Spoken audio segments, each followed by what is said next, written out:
You know that Coulomb's law is actually Coulomb's inverse square law. In 1785, French scientist physicist Charles Augustin Coulomb measured the electric force between small charges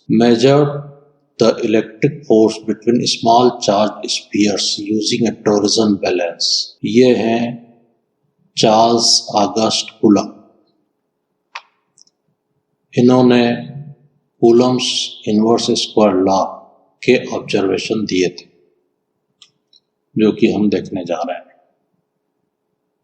ये observation based law है। इस law का motive charges पर force calculate करना है। Coulomb's law used to measure the amount of electrostatic force acting on charges. Coulomb's law used to measure amount of electrostatic force acting on charges. आपने Newton's law of gravitation भी पढ़ा है class 11th में। ठीक वैसा ही inverse square law Coulomb's law है, ये चार्जेस के लिए। Charge particle, charge bodies, positively charge bodies, negatively charged bodies repel. If there are two positively charged bodies placed near to each other or two negatively charged bodies placed near to each other, they repel. The force will be repulsive. If one body is positively charged, other body is negatively charged, the force will be attractive. So, the force on two charged bodies Q1 and Q2, they experiences force when they are placed near to each other, either attractive or repulsive, depending on the nature of charges, the law given by Coulomb. Now Coulomb's law statement, we will learn about it. The force of attraction or repulsion between two stationary point charges. It is important that two bodies placed Q1 and Q2 charged body, these two bodies are stationary. You have to keep in mind the bodies should be stationary. The force acting between center of these two charged bodies is directly proportional to the product of charges Q1 and Q2. Product of charges, force is directly proportional to product of magnitude of charges. We will not include sign here, plus Q or minus Q. And second, inversely proportional to the square of distance between them. Let the distance between their centers is R, then force is inversely proportional to square of distance between them. The force acts along line joining two charges. Its meaning is that the line joining two charges is important. This line is important because the force always acts on this line. It may be attractive or repulsive, but it will act on only and only this line joining center of charges. Okay. Now if we combine these 2 points, we can write F is proportional to Q1 Q2 upon R square. If we remove proportionality sign, we have to insert one constant Q1 Q2 by R square. This is mathematical form of Coulomb's law. Again, force is directly proportional to product of charges. Force is inversely proportional to square of distance between them. On combining these two statements, electric force is constant Q1 Q2 by R square. Now you have already studied about Newton's law of gravitation. You know, in class 11th you have studied about it. What was Newton's law of gravitation? It acts force acts between two massive bodies, let distance is r, then the gravitational force is G m1 m2 by r square. Whereas we have studied Coulomb's law and now you are familiar about it. Force act between two charged bodies separated by a distance r, then electric force will be K Q1 Q2 by r square. Now if you compare these two forces, the two look similar, but there are differences also. First we will see similarities. Both obey inverse square law. If you see, the force is inversely proportional to square of distance between them. Both obey inverse square law. Inverse square law. Inversely proportional to square of distance between them. Both involves the conservative forces. What is meaning of conservative forces? Means work done by force is independent of path. Both Newton's law of gravitation, Coulomb's law of electrostatics are conservative forces. Work done by these forces is independent of path, depends on only initial and final position. Both have central forces, acts towards center. Both obey Newton's third law of motion. What is meaning? For every action, there will be equal and opposite reaction. Both obey Newton's third law of motion. If m1 attracts m2 with a force F, m2 will also attract m1 by a force F. If one is negative, other is positive, then same, there will be a force of attraction between two action-reaction pair. Independent of presence of third body. If we place a third charge Q3, this will not affect the force acting between two bodies. In the same way here, if we place a third body, it will not affect force between two bodies. So I hope that you are getting similarities between Coulomb's law and Newton's law of gravitation. Now, if there are similarities, whether there are dissimilarities, in previous slide we have already discussed the two looks like each other, G m1 m2 by r square, K q1 q2 by r square. But what are the dissimilarities, differences between two forces? We will discuss here. Again I will write force of gravitation. Here we will write force of gravitation, G m1 m2 by r square. Force electric, K q1 q2 by r square. Now the first dissimilarity difference is it acts between two charges, okay, whereas it acts between two masses, massive particles. The force is attractive as well as repulsive, whereas the force is always attractive in the nature. Here, gravitational force is always attractive. But if the charges are negative and positive, opposite charges, it will be attractive. Unless if both are positive, it may also repulsive. Like charges repel each other, unlike charges attract each other.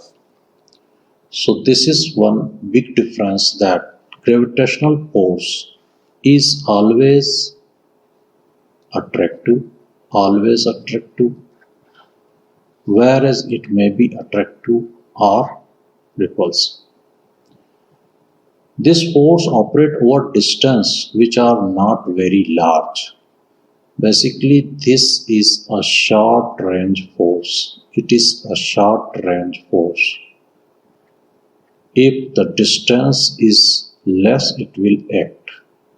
Here, it acts over large distances. Gravitational force acts between Earth and Sun, between Earth and Moon. So it means that it operates over large distance. The force is explained by Coulomb's law. The force is explained by Newton's law. The force is dependent on nature of surrounding. The force is independent of nature of surrounding. What is meaning of this? If there are two charges Q1 and Q2, if we replace a medium between two, this quantity will change. This is not universal constant, whereas this is universal constant. What does it mean? इसका मतलब क्या है? Gravitational constant सब जगह medium हो, air हो, vacuum हो, same होगा उसकी वैल्यू. इसका मतलब फोर्स मीडियम से इंडिपेंडेंट होगा. independent of medium, whereas for different medium the value of K will be different. We'll see later. So it depends on medium. Very important. Depends on medium between two charges, independent between medium between two masses. So these points are related to difference between electrostatics and gravitational force. Now we will see scalar form of Coulomb's law. Take a charge Q1, another charge Q2, line joining center of two charges. This distance between their centers is R. Okay. So we will first discuss scalar form, then we will discuss later vector form. At present we are considering that the space between two charges is with vacuum or free space or air. Okay. According to Coulomb's law, K Q1 Q2 by R square. Q1 is magnitude of first charge, Q2 is magnitude of second charge, R is distance between centers of these two charges, and K is a constant. And the value of K is 1 upon 4 pi epsilon 0. So we can write force in vacuum, I will write F0, 1 upon 4 pi epsilon 0 Q1 Q2 by R square, where epsilon 0 is electrical permittivity free space or vacuum.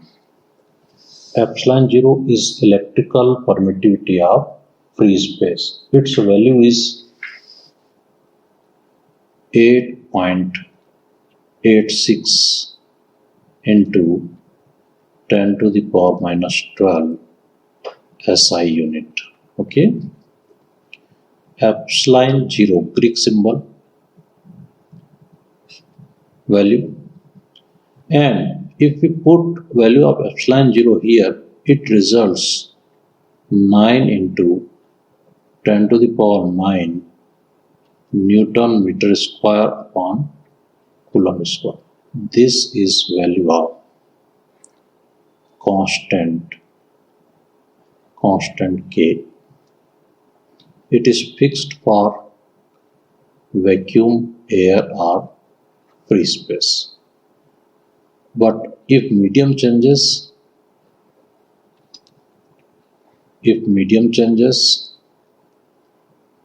let this charge is Q1, this charge is Q2, and distance between their centers is R. And if we place a medium between them, it may be water, thermocol, insulator, metal. Then, how to write Coulomb's law? Then again, Coulomb's law, force in medium is K Q1 Q2 by R square, same as written here. Okay, but what is difference? If we place medium, between two, then we have to write 4 pi epsilon. So I hope that you are getting difference. Here epsilon 0, here epsilon.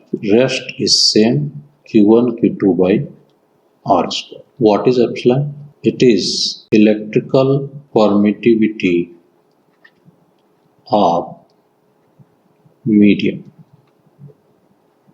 Electrical permittivity of medium, epsilon. So in medium, you have to write Coulomb's law in this way. In air or in free space or in vacuum, you have to write in this way. In medium, if there is a medium, and this also shows that the electrostatic force depends on the medium between charges or surrounding. Now we will discuss about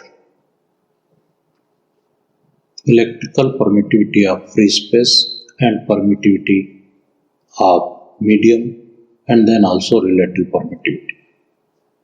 What is permittivity? The ability of material to permit or transmit electric field related to permittivity. Ability of material to permit or transmit electric field. Permittivity of free space is a constant of proportionality, and it specifies the strength of electric force between electric charges in vacuum. It is represented by symbol epsilon 0. So what we have studied, 1 upon 4 pi epsilon 0 Q1 Q2 by R square. So this permittivity of free space,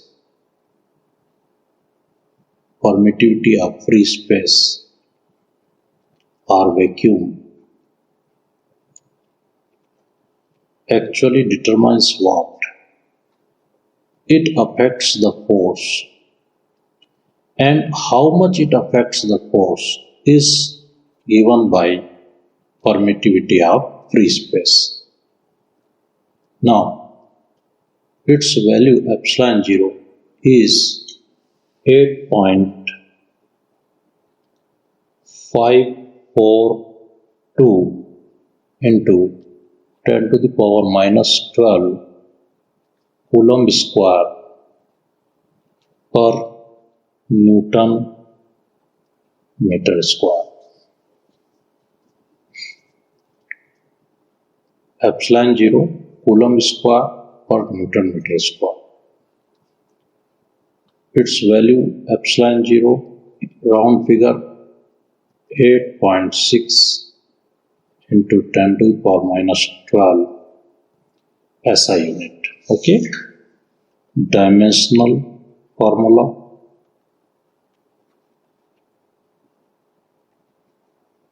of epsilon 0,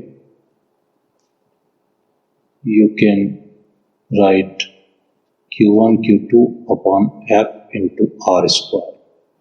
If you put the dimension q1 80, q2 80, 80 means current into charge, force mlt minus 2, and this is L square. If you simplify, this results m minus 1, L minus 3 time to the power 4 and ampere square. This is dimensional formula of permittivity. So permittivity is a factor which determines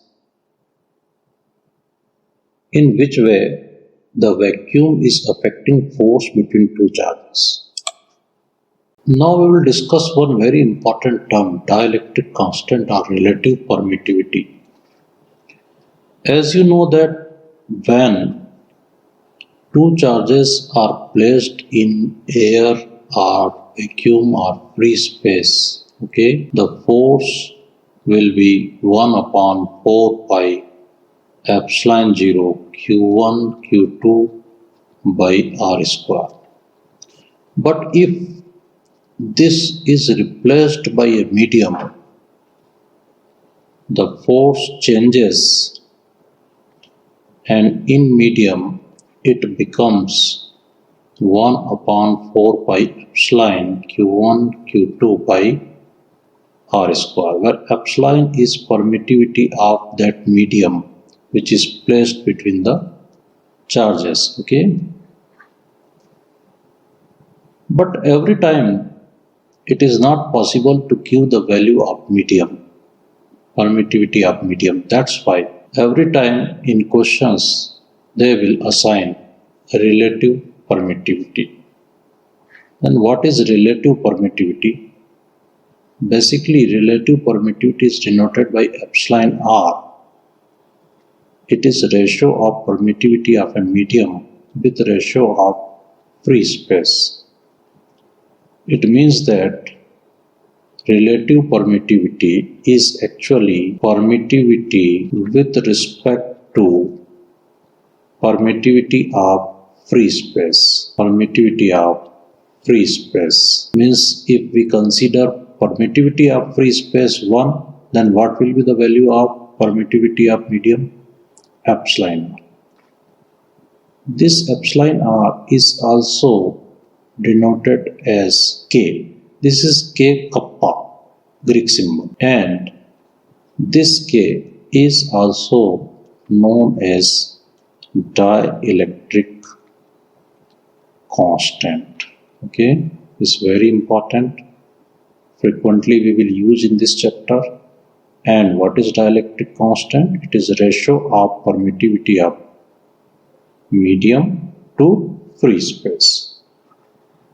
This is dielectric constant. So in which way it will help?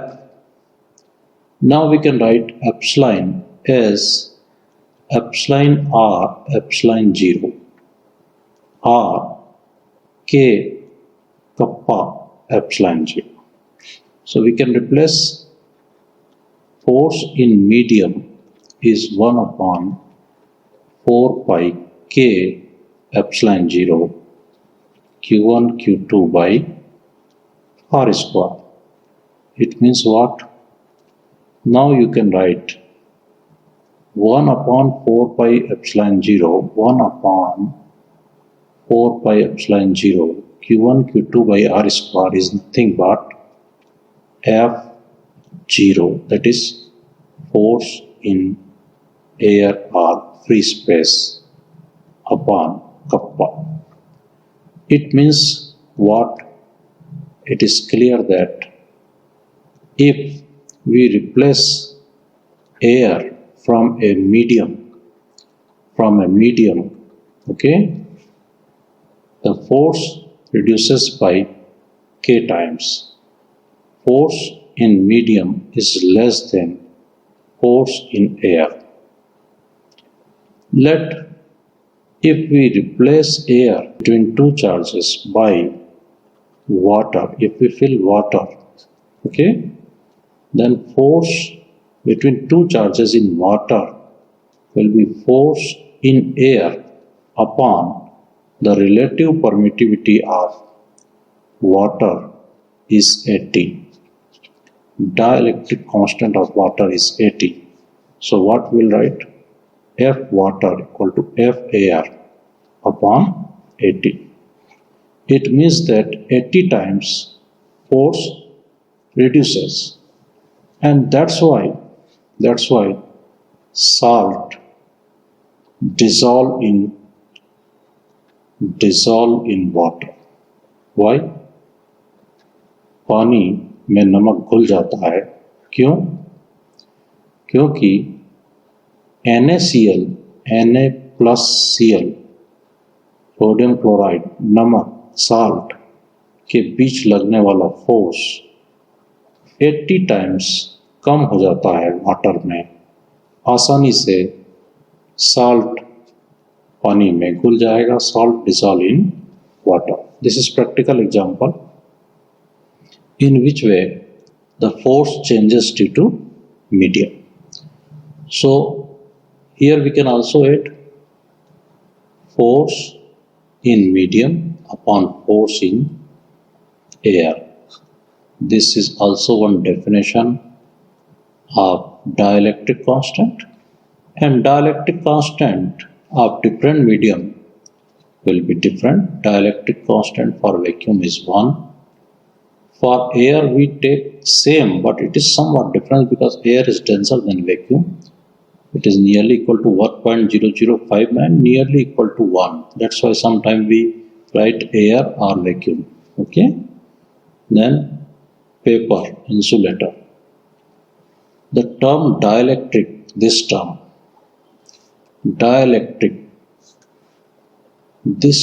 dielectric also means insulator.